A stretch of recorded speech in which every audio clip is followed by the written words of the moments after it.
മുൻ തിരുവാഭരണം commissioner R G Radhakrishnan ഇപ്പോഴും പറയുന്നത് ഈ പറയുന്ന 1999 അന്ന് വിജയ് മല്യ സ്വർണം പൂശിയിട്ടുണ്ടെങ്കിൽ നിങ്ങൾ കാണുമ്പോൾ അത് വെറും ചെമ്പായിട്ട് മാറിയെന്നാണ്. ഈ ഓഗസ്റ്റ് 29 അങ്ങ് സഹിതം ചെന്നൈയിൽ വെച്ച് കാണുമ്പോൾ അത് വെറും ചെമ്പായിരുന്നു, അതിന് ഒരു തരി സ്വർണം പോലും ഇല്ലായിരുന്നു എന്നാണ് പറയപ്പെടുന്നത്. ഞാനൊരു കാര്യം പറയട്ടെ, നിങ്ങൾ എന്നോട് ഒരു ചോദ്യം ചോദിച്ചു, ഞാൻ പറഞ്ഞു പിന്നെ ഇത് എന്റെ ഒരു പ്രൈവസിയാണ്, എന്റെ വീടല്ല, അമ്മയുടെ വീടാണ്. അപ്പൊ ഒരു പരിധി കൂടുതൽ നിങ്ങൾ ഇങ്ങനെ ശല്യം ചെയ്താൽ അതിൽ ശരിയാണോ നിങ്ങൾ അപ്പൊ ഒരു കാര്യം ചെയ്യൂ, ഞാൻ എന്നോട് മറുപടി പറഞ്ഞു. ഇനി കൂടുതൽ എനിക്ക് ബുദ്ധിമുട്ട് വന്നാൽ ഇതിൽ നിന്ന് എനിക്ക് നിയമ നടപടിയിൽ ശേഷിക്കുന്ന ഒരു കാര്യം, 78 വയസ്സുള്ള എന്റെ അമ്മയാണ്, മാനസികമായിട്ട് ഒരുപാട് ബുദ്ധിമുട്ടിരിക്കുന്നത്. അപ്പൊ എന്താ എനിക്ക് നിയമം കാര്യം എന്താണെന്ന് അറിയാം, ഒരു മനുഷ്യനെ ബുദ്ധിമുട്ടിപ്പിക്കുന്ന ഒരു പരിധിയുണ്ട്. കേസ് അന്വേഷണം ഇരിക്കുകയല്ലേ, അപ്പൊ അന്വേഷണം വരട്ടെ, അന്വേഷണത്തിരിക്കുന്ന ഒരു സംവിധാനമല്ലേ. അപ്പോൾ ഒരു പരിധി കൂടുതൽ ബുദ്ധിമുട്ട് വന്നാൽ എനിക്ക് കാര്യം മറ്റൊന്നുമില്ല, മാത്രം മാധ്യമപ്രവർത്തകരെ നിയമ നടപടിയൊന്നും സാധിക്കാം, പക്ഷെ ഒരാളുടെ പ്രൈവസിയിൽ കടന്നു കയറരുത്. സാർ പറയുന്നത് മനസ്സിലാവുന്നു. ഒറ്റ കാര്യം കൂടെ, വേറെ പ്രത്യേകിച്ച് ഒന്നും പറയാനില്ല. നിങ്ങൾ ഇനി ഒരു ദിവസമല്ല 9 ദിവസം ചോദിച്ചാൽ ഇതിന് മുകളിലൊന്നും പറയാനില്ല. അതിന് എനിക്കിപ്പോൾ പാല് വാങ്ങിക്കാൻ വേണ്ടിയാണ് ഇവിടെ നിൽക്കുന്നത്. ഒരു പരിധി കൂടുതൽ ബുദ്ധിമുട്ടുണ്ടാവരുത്, കാര്യം എനിക്ക് അതിന്റെ തടസ്സം വരും. ഞങ്ങൾക്ക് ബുദ്ധിമുട്ട് വീണോ ഞങ്ങൾക്ക് താല്പര്യം, അതാണല്ലോ നിങ്ങൾ നിൽക്കുന്നത്. നിങ്ങളുടെ താല്പര്യം കൂടുതലായിട്ടും വാർത്തകൾ വന്നുകൊണ്ടിരിക്കുന്നത്, മറുപടി അങ്ങ് പറയണ്ടേ. എന്നെ ഫോക്കസ് ചെയ്തുകൊണ്ട് ഒരു അന്വേഷണം നടക്കുമ്പോൾ അതിനെക്കുറിച്ചൊന്നും പറയരുത്. നിങ്ങൾ എന്റെ അഡ്വക്കേറ്റിനെ വിളിച്ചോളൂ, അഡ്വക്കേറ്റിന്റെ നമ്പറും ഡീറ്റെയിലും വീടും കാണുന്നില്ല, താങ്കൾ തന്നെയാണ് പറഞ്ഞത്. താങ്കളുടെ സഹോദരിയുടെ വീട്ടിൽ നിന്ന് പീഡനം കണ്ടെത്തുന്നു, താങ്കൾക്ക് മറവി പറ്റിയെന്ന് പറയുന്നു. അങ്ങനെ ആദ്യം തന്നെ താങ്കളുടെ ഭാഗത്തിൽ വീഴ്ച. ഇനി നിങ്ങൾ എത്ര പറഞ്ഞാലും ഇതിന് മുകളിൽ എനിക്കൊന്നും പറയാനില്ല. നിങ്ങൾ ഇനി എന്തൊക്കെ ചോദിച്ചാലും എനിക്ക് പറയാനില്ല. കാര്യം എന്താണെന്നറിയോ, നിങ്ങൾ ഇനിയിപ്പോ എനിക്ക് കടയിൽ പോകണം, പുറത്തോട്ട് ഇറങ്ങണം, നിങ്ങൾ ഇങ്ങനെ വളഞ്ഞിട്ട് എന്നെ കൊല്ലാൻ ശ്രമിക്കുന്ന രീതിയിൽ ചോദിച്ചാൽ എനിക്ക് അതിന് മറുപടിയില്ല. ഹൈക്കോടതിയിൽ നിന്ന് ഒരു ഉത്തരവ് വരുമല്ലോ. ഇല്ല സാർ, വളരെ മര്യാദയ്ക്ക് ചോദിക്കാം. മര്യാദ കേടയോ അല്ല. നിങ്ങൾ ആരും മോശപ്പെട്ട് സംസാരിക്കുന്നില്ല. നിങ്ങൾ എന്താണ് ചെയ്യുന്നത്? ഇല്ല, മാധ്യമങ്ങൾ എന്തിനാ അത് നിങ്ങൾക്ക് ഓരോരുത്തർക്കും ഓരോ അഭിപ്രായം ഉണ്ടാവും. നിങ്ങൾ ചോദിച്ചു, ഞാൻ അങ്ങയുടെ സുഹൃത്തായിട്ടുള്ള അന്നത്തെ സ്പോൺസർ ആയിരുന്ന അനന്ത സുബ്രഹ്മണ്യം ഇപ്പൊ പറയുന്നത് അത് ചെമ്പായിരുന്നു എന്നുള്ള കാര്യമാണ്. പക്ഷെ ഈ പറയുന്ന വിജയ് മല്യ പൂശിയത് സ്വർണ്ണം. ഹൈക്കോടതിയുടെ പരിഗണനയിലിരിക്കുന്ന ഒരു കേസ്, അതിനെക്കുറിച്ച് ഇപ്പോൾ ഒരു അഭിപ്രായം പറയില്ല. കാര്യം എന്റെ ഡോക്യുമെന്റുകൾ ഞാൻ അഡ്വക്കേറ്റിന് ഹാൻഡ് ഓവർ ചെയ്തു, അത് വിജിലൻസ് ഇൻവെസ്റ്റിഗേഷൻ ടീമിന് കൊടുത്തിട്ടുണ്ട്. അവരിൽ നിന്ന് കോടതി അതെടുക്കും. കോടതി എടുത്തിട്ട് ഇൻവെസ്റ്റിഗേഷൻ കഴിയുമ്പോൾ അറിയാലോ. നമ്മൾ ചുമ്മാ അപ്പൊ നമുക്ക് അറിയുന്നതും അറിയാത്തതും വിളിച്ചു പറഞ്ഞ തെറ്റുകൾ വരുത്താൻ പാടില്ല.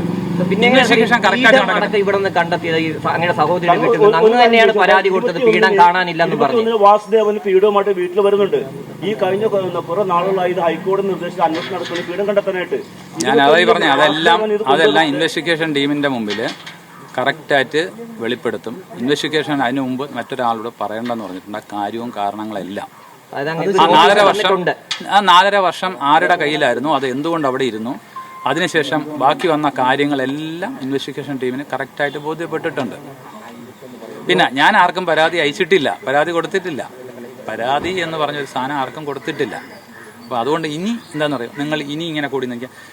ഒരു തെറ്റുകാരനായിട്ടില്ല ഞാൻ. ഒരു മോഷണ വസ്തു, ഒരു സാധനമോ ഒരു മുതലോ എടുത്തിട്ടുണ്ടെങ്കിൽ നിങ്ങൾ ഈ വന്ന് നിൽക്കുന്നത് ശരിയാണ്. പക്ഷെ ഇനി നിങ്ങൾ വന്ന് നിന്ന് എൻ്റെ പ്രൈവസിയിൽ കടന്നു കയറിയാൽ അത് എൻ്റെ സ്വകാര്യതയെ ബാധിക്കുന്ന ഒരു വിഷയമാവും. അതിലേക്ക് നിങ്ങൾ പോകരുത്. നിങ്ങൾ ചോദിക്കുന്ന ചോദ്യങ്ങൾക്ക് എല്ലാം മറുപടി എനിക്ക് തരാൻ കഴിയില്ല. ഇപ്പോൾ ഈ ചോദിച്ചതോടുകൂടി കഴിഞ്ഞ് ഇനി നിങ്ങൾ ദയവ് ചെയ്ത് ഇവിടെ നിന്ന് പിരിഞ്ഞു പോകും. ഇനി ബാക്കിയുള്ളത് നമുക്ക് ഇൻവെസ്റ്റിഗേഷൻ നടക്കുകയല്ലേ. അപ്പൊ നമുക്ക്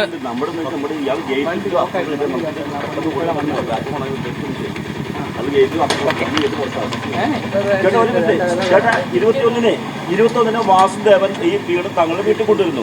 എല്ലാവരും കഴിഞ്ഞ കുറെ നാളുകളെ അന്വേഷിച്ചുകൊണ്ടിരിക്കുകയാണ്.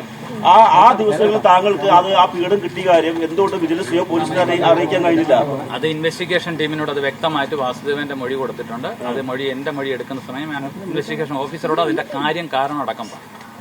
അല്ല താങ്കൾ സാർ ഒരു കാര്യം പറയട്ടെ, ഒരു ഇൻവെസ്റ്റിഗേഷൻ എന്ന് പറയുന്നത് അതിന് ഒരു പവിത്രതയുണ്ട്. അപ്പൊ ഞാനിപ്പോ നിങ്ങളോട് പറഞ്ഞു, അതിലൂടെ അറിഞ്ഞാണോ ഒരു ഇൻവെസ്റ്റിഗേഷൻ അറിയുന്നത്? ദയവ് ചെയ്ത് ഇനി ഈ കാര്യങ്ങളെ കുറിച്ച് അല്ല, താങ്കൾ പക്ഷെ അത് പോലീസിനെ അറിയാതെ പിന്നീട് സഹോദരന്റെ വീട്ടിലേക്ക് മാറ്റുകയും ചെയ്തു. അല്ല, ഇത് ഞാനൊരു കാര്യം പറയട്ടെ, ഇതിനെക്കുറിച്ച് ഇനി നിങ്ങൾ ഇതിനെക്കുറിച്ച് ഒരു ചോദ്യം പറഞ്ഞാലും ഞാനൊരു മറുപടിയില്ല. നിങ്ങൾക്ക് എത്ര നേരം വേണമെങ്കിലും നിൽക്കാം. പക്ഷെ എന്റെ അമ്മയ്ക്കോ എനിക്കോ എന്റെ വൈഫിനോ എന്റെ കുടുംബക്കാർക്കോ എന്തെങ്കിലും ബുദ്ധിമുട്ട് വന്നാൽ നിങ്ങൾ പ്രഷർ ആവശ്യമില്ലാതെ തരുന്നതാണ്. ഞാനിതിൽ നിഷ്പക്ഷമായിട്ടുള്ള മറുപടികൾ കോടതിയിൽ രേഖാമൂലം കൊടുക്കും. നിങ്ങൾക്ക് എന്ത് വേണോ എഴുതാം, എന്നെക്കുറിച്ച് എന്ത് മോശത്തരം എഴുതാം. കാര്യം ഞാൻ കള്ളനാണ്, ഞാനിങ്ങനെ ബാംഗ്ലൂർ പണപ്പിരിവ് നടത്തി നാട്ടിൽ പണം ഇവിടെയൊക്കെ അന്വേഷിക്കില്ല. എന്തിനാ എന്നെ മാത്രം നോക്കുന്നത്? ബാംഗ്ലൂരൊക്കെ പോയി അന്വേഷിച്ചല്ലോ എല്ലാവരും. അപ്പോൾ അതിനെക്കുറിച്ചുള്ള കാര്യങ്ങൾ നടത്തൂ. ഞാൻ എത്ര രൂപ പിരിച്ചു, എൻ്റെ അക്കൗണ്ടിലേക്ക് എത്ര കോടി രൂപ വന്നു, എൻ്റെ ബാങ്ക് സ്റ്റേറ്റ്മെന്റ്, ഞാൻ IT ഫയൽ ചെയ്യുന്ന ആളാണോ, അതിനെക്കുറിച്ചൊക്കെ നിങ്ങൾ. പക്ഷേ ഈ പീഡനത്തിന്റെ കാര്യത്തിൽ പോലും താങ്കൾ പറഞ്ഞതെല്ലാം കള്ളമാണെന്ന് തെളിഞ്ഞില്ലേ? ഈ കഴിഞ്ഞ 4 വർഷമായിട്ട് താങ്കൾ പറയുന്നു താങ്കൾക്ക് വേണ്ടി വാസുദേവനാണ് എല്ലാ കാര്യം ചെയ്തിരുന്നത് പറയുന്നു. മെയിൽ അയക്കുന്നത് വാസുദേവനാണ്. ആ വാസുദേവന്റെ കയ്യിൽ 4 വർഷം നിങ്ങൾ വാസുദേവനോട് വേണം ചോദിക്കാം. ഈ മെയിലുകളല്ല അയച്ച സാധനം അയാളുടെ കയ്യിൽ തന്നെ ഇരുന്നെങ്കിൽ അത് വാസുദേവനോട്. ഇത് എല്ലാം നിങ്ങൾ എന്നോട് ചോദിക്കരുത്. അതല്ല, ഈ അടുത്ത സഹായിയായിട്ടുള്ള അത് അദ്ദേഹത്തിനോട് ചോദിക്കണം. അദ്ദേഹത്തിന് എന്തുകൊണ്ട് അങ്ങനെ പറ്റിയെന്ന് അദ്ദേഹത്തിനോട് ചോദിക്കണം. സാർ ഇപ്പോൾ നോക്കൂ, നിങ്ങൾ ചോദിച്ചതിന് ഞാൻ മറുപടി പറയും. ഇനി നിങ്ങൾ ഇതിനെ വീണ്ടും വീണ്ടും കൂട്ടി എന്നെയും ഞാനൊരു ടാബ്ലറ്റ് എടുക്കുന്ന ഒരാളാണ്. അപ്പം എനിക്ക് പ്രകോപനം ഒരു പരിധി കൂടി വരുമ്പോൾ ഞാൻ എന്തെങ്കിലും വാക്കുകൾ പറഞ്ഞത് ഈ പറഞ്ഞ മീഡിയയ്ക്ക് മുമ്പിൽ സഭ്യമല്ലാത്ത വാക്കുകൾ പറഞ്ഞു എന്നവർ നിങ്ങൾ പറഞ്ഞു വരും. അത് അങ്ങനെയല്ല. നിങ്ങൾ ചോദിച്ചതിന് ഞാൻ മറുപടി കറക്റ്റായിട്ട് 4 വർഷമായി വാസുദേവന്റെ കയ്യിൽ ഇരുന്നിട്ടുണ്ടെങ്കിൽ അതിന്റെ കാര്യവും കാരണവും ഇൻസ്പെക്ഷൻ നടത്തുന്ന ഇൻവെസ്റ്റിഗേഷൻ ടീമിനോട് അദ്ദേഹം ബോധ്യപ്പെടുത്തിയിട്ടുണ്ട്. ഞാൻ ബോധ്യപ്പെടുത്തും. ഇനി അത് പൊതുമുതലോ ദേവസ്വത്തിന്റെ മുതലോ ഞാൻ എന്റെ ചെലവിൽ ചെയ്തു കൊടുത്തൊരു സാധനമാണ്. അപ്പൊ അതിനെക്കുറിച്ചുള്ള അന്വേഷണം ഇൻവെസ്റ്റിഗേഷൻ ടീം നടത്തുന്നുണ്ട്. അത് അവിടെ മഹസറിൽ വന്നിട്ടില്ല. അത് ഇപ്പോഴും എന്റെ വസ്തുവാണ്. പക്ഷെ ഒരു മെയില് അടിസ്ഥാനപ്പെടുത്തി കോടതി ഒരു ചോദ്യം ചോദിച്ചപ്പോൾ ഉണ്ടായ കാരണങ്ങളാണ്. അത് ഇൻവെസ്റ്റിഗേഷൻ ടീമുമായിട്ട് മാത്രമേ നമുക്ക് സംസാരിക്കൂ. അത് നിങ്ങൾ കമ്പനിയുമായിട്ട് ബന്ധപ്പെടണം. കമ്പനിയിലായി എന്ന് കൊടുത്ത് നിങ്ങൾ കമ്പനിയായിട്ട് ആലോചിക്കണം. ജൂലൈ 19 സാർ, സ്മാർട്ട് ക്രിയേഷൻസുമായിട്ട് നിങ്ങൾ ബന്ധപ്പെടണം. അവരുടെ സ്റ്റേറ്റ്മെന്റ് കോടതിയിൽ അവർ കൊടുത്തിട്ടുണ്ട്. ഇപ്പൊ നിങ്ങൾ ചോദിച്ച ഏകദേശം എല്ലാ ചോദ്യങ്ങൾക്കും ഞാൻ തന്നിട്ടുണ്ട്. പിന്നെ അവർ അഫിഡേവിറ്റ് കൊടുത്തിട്ടുണ്ട് കോടതിയിൽ. ദേവസ്വത്തിന്റെ മാനപ്രകാരം അവിടുത്തെ ഈ പറയുന്ന വസ്തുക്കൾ പുറത്തു കൊണ്ടുപോകാൻ പാടില്ല. അവിടെ വെച്ച് തന്നെയാണ് ഇത് പുതുക്കി പണിയുകയോ സ്വർണ്ണഭൂഷണം ചെയ്യേണ്ടത്. പിന്നെ എന്തുകൊണ്ട് അത് ശബരിമലയ്ക്ക് പുറത്തേക്ക് കൊടുത്തയച്ചു? അത് വലിയ ചോദ്യമല്ലേ? നിങ്ങൾ എല്ലാ ചോദ്യവും എന്നോട് ചോദിച്ചാൽ എങ്ങനെയാണ്? ഞാൻ എടുത്തുകൊണ്ട് പോയതാണോ? നിങ്ങളൊരു മാധ്യമ പ്രവർത്തനല്ലേ? ഈ സാധനം ഞാൻ തിരിച്ചു പിടിച്ചു ഞാൻ നിങ്ങളോട് ചോദിക്കാം, ഞാൻ മോഷ്ടിച്ചുകൊണ്ട് പോയതാണോ? അവരൊരു മാനുവൽ അനുസരിച്ച് ദേവസ്വം ഉദ്യോഗസ്ഥ ഭാഗത്തും വീഴ്ച വന്നു മന്ത്രി പറഞ്ഞിട്ടുണ്ട്. അതൊന്നും ഞാൻ പറയാം. കൊണ്ടുപോയത് നമ്മൾ ഒരു കാര്യം ചെയ്യുമ്പോൾ ബാംഗ്ലൂരിൽ കൊണ്ടുവന്നു, അവിടുത്തെ ഒരു ക്ഷേത്രത്തിൽ കൊണ്ടുവന്നു, അങ്ങനെയൊക്കെ നിങ്ങൾ എല്ലാ സ്ഥലത്തും, അതായത് ഞാൻ ഇന്ന് രാവിലെ ബാംഗ്ലൂർ ഉണ്ടായിരുന്ന ആളാണ്. നിങ്ങൾ ശ്രീരാമപുരത്ത് അമ്പലത്തിലൊക്കെ ഈ സാധനം കൊണ്ടുവന്നു ഈ പറഞ്ഞ ഏകദേശം എല്ലാ മാധ്യമ പ്രവർത്തകരും അന്നിച്ചിട്ടുണ്ട്. ശ്രീരാമപുരത്ത് അത് കൊണ്ടുപോയിട്ടില്ല. അതിനു മുമ്പ് ചെയ്തൊരു ഡോറ്, പുതിയതായി ചെയ്ത ഡോറ് അവിടെ കൊണ്ടുവച്ച് ഭക്തരെ കാണാനുള്ള ഒരു അവസരം ഉണ്ടാക്കി തിരിച്ചു കൊണ്ടുവന്നിട്ടേ ഉള്ളൂ. അത് ഞങ്ങളുടെ കൂടെ വരുന്ന ഒരു സുഹൃത്താണ്. നിങ്ങൾക്ക് അവരെ കുറിച്ചൊക്കെ എല്ലാം ഞാൻ പറയുന്നത് ശരിയാവണമെന്നില്ലല്ലോ. അതൊക്കെ നിങ്ങൾ അല്ലല്ല, ഞങ്ങളെ ടീമിലുള്ള ആള് തന്നെയാണ്. നിങ്ങൾ അവിടെ പോയി അദ്ദേഹത്തിനോട് അന്വേഷിക്കണം, അദ്ദേഹം എന്താണ് പാടുന്നൊക്കെ. ശരിയല്ലേ?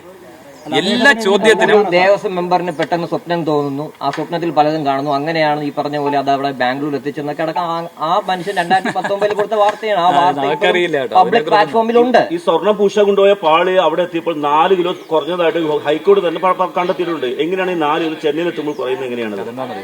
ഇതൊന്നും ഇൻവെസ്റ്റിഗേഷനിലേക്ക് കാര്യമാണ്. ഞാൻ കമ്പനിയിൽ എത്തിച്ചേണ്ട കാര്യം കണക്ക് എല്ലാം നമ്മൾ അവിടെ ബോധ്യപ്പെടുത്തിയിട്ടുണ്ട്. ഇപ്പൊ നിങ്ങൾ എന്താന്ന് പറഞ്ഞാൽ എന്റെ സ്വകാര്യതയിലേക്കുള്ള കടന്നു വരും. ചോദിച്ച ചോദ്യങ്ങൾ കറക്റ്റായിട്ട് മറുപടി പറഞ്ഞു. എനിക്ക് കുറച്ചു നേരം കഴിയുമ്പോൾ പുറത്തോട്ട് പോകണം. നിങ്ങൾ ഈ രീതിയിൽ ക്രൂശിച്ചാൽ, എനിക്ക് എന്തെങ്കിലും ഹെൽത്ത് ഇഷ്യൂസ് വന്നാൽ, എൻ്റെ അമ്മയ്ക്ക് എന്തെങ്കിലും ബുദ്ധിമുട്ട് വന്നാൽ മാധ്യമപ്രവർത്തകർക്കും അതിലൊരു പങ്കുണ്ട്. കാര്യം ഒരാളുടെ സ്വകാര്യതയ്ക്ക് അധികം കടന്നു കയറുന്ന ശരി. നിങ്ങൾ ചോദിച്ച മറുപടികൾ എല്ലാം മറുപടി തരാൻ ഞാൻ ബാധ്യസ്ഥനല്ല. എനിക്ക് പറയാൻ പറ്റുന്ന കാര്യങ്ങൾ ഞാൻ കറക്റ്റായിട്ട് പറഞ്ഞിട്ടുണ്ട്. നിങ്ങൾക്ക് ചോദിക്കാൻ 1000 ചോദ്യം ഉണ്ടാവും, പറയാൻ പരിമിതി ഉണ്ടാവും. ഈ പീഡനത്തിന്റെ കാര്യത്തിൽ പോലും താങ്കൾ കള്ളമാണ് പറഞ്ഞത് പിന്നീട് തെളിഞ്ഞല്ലോ. അതാണ് അതിപ്പോ നിങ്ങൾ ബാക്കി അതിപ്പോ ഇൻവെസ്റ്റിഗേഷൻ ഞാൻ പറയട്ടെ, ഈ മാധ്യമ പ്രവർത്തനം നിങ്ങൾ നടത്തുമ്പോൾ ഇൻവെസ്റ്റിഗേഷൻ എന്ന് പറഞ്ഞൊരു ടീം ഉണ്ടല്ലോ. അപ്പൊ അവർ ചെയ്യുന്നുണ്ടല്ലോ, ആ ജോലികൾ അവർ കറക്റ്റായിട്ട് ചെയ്യുന്നുണ്ട്. അതിന് മറുപടി അവർ കറക്റ്റായിട്ട് അയാളിൽ നിന്ന് മൊഴിയെടുത്തിട്ടുണ്ട്. ഇനിയിപ്പം ബാക്കിയുള്ള കാര്യങ്ങൾ മനസ്സിലാകുമ്പോൾ മാധ്യമ പ്രവർത്തനം മുമ്പിൽ ആ ഇൻവെസ്റ്റിഗേഷൻ ടീം തന്നെ പറയും, അല്ലെങ്കിൽ ഹൈക്കോടതിയിൽ വിധി വരുമല്ലോ. എന്തൊക്കെയായിരുന്നാലും ഇതിലിപ്പം ഞാൻ തെറ്റുകാരനാണെന്ന് കോടതി പറഞ്ഞിട്ടില്ലല്ലോ. അപ്പൊ ഞാൻ തെറ്റുകാരനാവുന്ന സമയത്ത് നിങ്ങൾക്ക് ഇതുപോലെ ചർച്ച ചെയ്യുന്ന വരുന്ന സമയത്ത് ഞാൻ എന്റെ ഭാഗത്തുള്ള എല്ലാ കാര്യങ്ങളും ഇപ്പൊ എന്താന്ന് പറയുമ്പോൾ ഇൻവെസ്റ്റിഗേഷൻ ടീം അന്വേഷിച്ചുകൊണ്ടിരിക്കുന്ന ഒരു കേസിനെ കുറിച്ച് പരസ്യമായിട്ട് മാധ്യമങ്ങളിൽ പറയരുതെന്ന് കോടതി തന്നെ നിർദ്ദേശിച്ചിട്ടുണ്ട്. ഇനി ഹൈക്കോടതിയുടെ ബഹുമാനപ്പെട്ട ഹൈക്കോടതിയുടെ നിർദ്ദേശം കൂടെ ഞാൻ ലംഘിച്ചു എന്നുള്ള ഒരു കാര്യം വരുത്തി, അതിനും കൂടെ നിങ്ങൾ എനിക്ക് അവസരം ഉണ്ടാക്കി. ഞാനൊരു കാര്യം പറയാം, നിങ്ങൾ എന്നോട് ചോദിക്കേണ്ട കാര്യങ്ങൾ മാത്രം ചോദിക്കണം. ബാക്കിയുള്ളത് ഇനി ഇവിടെ നിന്ന് സാർ ഞാനൊരു കാര്യം പറയട്ടെ, അതൊക്കെ നിങ്ങൾ അന്വേഷിക്കേണ്ട കാര്യങ്ങളാണ്. അല്ലെങ്കിൽ ഇതൊക്കെ എന്നോട് ചോദിച്ച് എന്റെ എന്നുള്ള മറുപടിയാണോ നിങ്ങൾ എഴുതിയെടുക്കുന്നത്? ഇപ്പൊ ഞാൻ പറയുന്നു പിരിവിട്ടാണെന്ന് പറഞ്ഞാൽ നിങ്ങൾ അത് അംഗീകരിക്കുമോ? ഞാൻ ഒറ്റയ്ക്കാണെന്ന് പറഞ്ഞാൽ അംഗീകരിക്കുമോ? അല്ല. അപ്പൊ എന്താണ് അത് investigation team sir investigation team കറക്റ്റായിട്ട് അതിനെക്കുറിച്ച് അന്വേഷിക്കുന്നുണ്ട്. ഇനി നിങ്ങൾ ഇൻഡിവിജ്വലായിട്ട് ഇന്ന് രാവിലെയും ബാംഗ്ലൂർ ഉണ്ടായിരുന്നു. കാര്യം ഞാൻ ഇങ്ങോട്ട് പോരുമ്പോൾ നിങ്ങളുടെ ടീം ശ്രീരാമപുരത്ത് അമ്പലത്തിന്റെ അവിടെ ഉണ്ട്. അപ്പൊ അതിനെക്കുറിച്ച് നിങ്ങൾ ടെൻഷൻ എടുക്കണം. അവർ കറക്റ്റ് ആയിട്ട് നല്ലൊരു ടീമാണ്. ഒരു കാര്യം, വഴിപാട് വസ്തുക്കൾ രജിസ്റ്റർ രേഖപ്പെടുത്താതെ എങ്ങനെയാണ് പുറത്തേക്ക് കൊണ്ടുപോവുക? അതൊന്നും എന്റെ മറുപടി മറുപടി പറയേണ്ട കാര്യം. താങ്കളാണ് കൊണ്ടുപോയിരിക്കുന്നത്. അതാ ഞാൻ പറഞ്ഞ നിങ്ങളുടെ ഒരു മൈക്ക് ഞാൻ പിടിച്ചു വാങ്ങിച്ചുകൊണ്ട് പോകാനൊന്നും പറ്റില്ല. നിങ്ങൾ എനിക്കൊരു സാധനം തന്നാൽ ഞാൻ കൊണ്ടുപോകാൻ ബാധ്യസ്ഥനാണ്. അപ്പോൾ അതിനെക്കുറിച്ച് നിങ്ങൾ ഇനി ചോദിച്ചിരുന്ന കാര്യം ഇപ്പോൾ ഇന്നത്തെ കാര്യം നിങ്ങൾ ചോദിച്ചതിനെല്ലാം ഞാൻ മറുപടി വന്നു. ഇനി ഈ വീട്ടിൻ്റെ ഉമ്മറത്ത് നിന്ന് ഒരു കള്ളനോ കൊലപാതകയോ ഒന്നുമല്ല, എൻ്റെ പേരിൽ ഒരു ആക്ഷേപം മാത്രമേ വന്നിട്ടുള്ളൂ. ഈ ആക്ഷേപത്തിനോട് ഇത്രയും കൂടി നിന്ന് പൊതുമധ്യത്തിൽ നിങ്ങൾ എന്തെഴുതി വിട്ടാലും എനിക്ക് വിരോധമില്ല. എൻ്റെ ഡിഗ്നിറ്റി തിരിച്ചുണ്ടാക്കാൻ എനിക്ക് പറ്റും. പക്ഷേ ഇവിടെ കൂടി നിന്ന് പ്രൈവസിയും കൂടെ കളയിപ്പിക്കും പ്ലീസ്. അതാണ് എനിക്കിപ്പോ ഈ മാധ്യമ പ്രവർത്തകരോട് എല്ലാവരോടും. ദേവസ്വം ബോർഡ് പ്രസിഡന്റ് പ്രശാന്ത് പറയുന്നത് ദേവസ്വം ബോർഡിനെയും പ്രശാന്തിനെ താങ്കൾ കള്ളനാക്കിയെന്നാണ് ദേവസ്വം ബോർഡ് പ്രസിഡന്റ് പറയുന്നത്. അങ്ങനെയാ? അതിപ്പോ ഞാൻ അതിനെക്കുറിച്ചൊന്നും മറുപടി പറയുന്നില്ല. അദ്ദേഹം അത് മാധ്യമങ്ങളല്ലാതെ പറയുന്നത് ദേവസ്വം ബോർഡ് പ്രസിഡന്റ് പറയുന്നത് താങ്കൾ ദേവസ്വം താങ്കൾ കള്ളനാക്കിയെന്നാണ് അദ്ദേഹം പറയുന്നത്. അതിപ്പോ അദ്ദേഹത്തിന്റെ അഭിപ്രായത്തിൽ ഞാൻ ഒരിക്കലും മറുപടി പറയാൻ അല്ല. ഇനി നിങ്ങൾ ഞാൻ അന്ന് സ്ഥലത്തില്ലായിരുന്നു. ഞാൻ അന്ന് ചെന്നൈ ഇവിടെ നിന്ന് തിരിച്ചു പ്രധാനപ്പെട്ട വ്യക്തിയൊന്നുമില്ല. ഞാനൊരു സാധാരണക്കാരാണ്. പല കാര്യങ്ങൾ ചെയ്തു അങ്ങാണ് ഈ പറഞ്ഞ പോലെ. സാർ ഇനി നിങ്ങൾ എനിക്ക് ഞാൻ ചോദിക്കാവുന്ന ചോദ്യത്തിൽ ഞാൻ മറുപടി പറഞ്ഞു. ഇനി നിങ്ങൾ എന്റെ പുറകിൽ എനിക്കൊരു പ്രഷർ തരുന്ന രീതിയിലുള്ള ചോദ്യങ്ങളിലേക്ക് പോകുന്നതും അത് എന്റെ ശരീരത്തിനെ ബാധിക്കും. പ്ലീസ് നിങ്ങൾ പിരിഞ്ഞു പോകണം പ്ലീസ്. ശരി. വക്കീലാരാണ് സാർ? അത് നിങ്ങൾ ഡെയിലി അല്ല, നിങ്ങൾക്ക് കോടതിയിൽ നിന്ന് സ്റ്റേറ്റ്മെന്റ് എടുക്കുമ്പോൾ അതിന്റെ ലൈറ്റ് ടു ലാസ്റ്റ് 7ാം ആളിന്റെ അഡ്വക്കേറ്റിന്റെ പേര് അതിനകത്തുണ്ടാവും. Okay, thank you.